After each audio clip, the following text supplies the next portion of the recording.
ఈరోజు అనిరుద్ రెడ్డి కాంగ్రెస్ పార్టీ శాసనసభ్యుడు మతిస్థిమితం లేకుండా పిచ్చి పిచ్చిగా మాట్లాడుతున్నాడు. ఈయన శాసనసభ్యుడు అన్నాడు కూడా మనసు రావట్లేదు.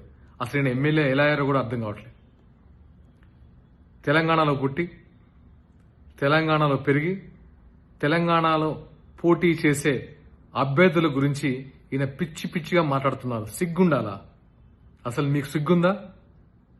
ఎక్కడో ఇటలీ కాంగ్రెస్ పార్టీ అధ్యక్షురాలు సోనియా గాంధీ గారి అధ్యక్షతన మీరు పోటీ చేస్తున్నారు.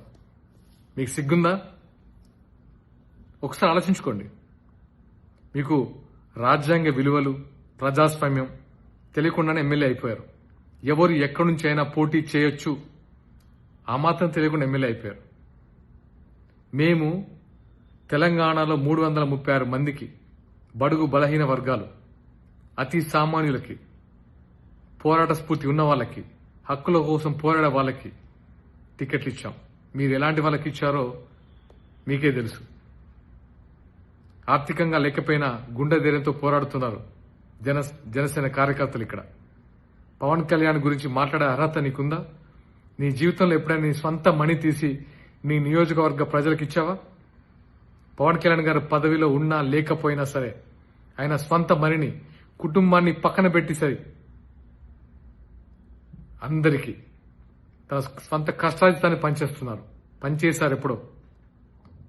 అలాంటి ఆయన పట్టుకొని పిచ్చి పిచ్చి మాటల యాక్టరు, ప్యాకేజు, ఒక దేశ ప్రధానమంత్రిని పట్టుకొని పిచ్చి పిచ్చి మాటల. నువ్వేమేమిలాగా? నీకు ఏదైతే ప్రజలు ఓటేసి గెలిపించారో వాళ్ళ అభివృద్ధి కోసం, వాళ్ళ సంక్షేమం కోసం పాటుపడు. అంతేగాని ఇలా పిచ్చి పిచ్చి మాటలు మాట్లాడి ఈ ఎమ్మెల్యేకి పదవికి ఉన్న గౌరవాన్ని తగ్గించరు. నీ వల్ల మిగతా ఎమ్మెల్యే కూడా చెడ్డ పేరు వస్తుంది. ఇక్కడ నుంచి ఇలాంటి మాటలు మాట్లాడితే ఇతర పార్టీలు కాదు, నీ పార్టీ వాళ్ళే హర్షించారు. గుర్తుపెట్టుకో మిస్టర్ అనిరుద్ రెడ్డి. నీ కార్యకర్తలు వచ్చే కొట్టేస్తారు ఇంట్లో నిన్ను.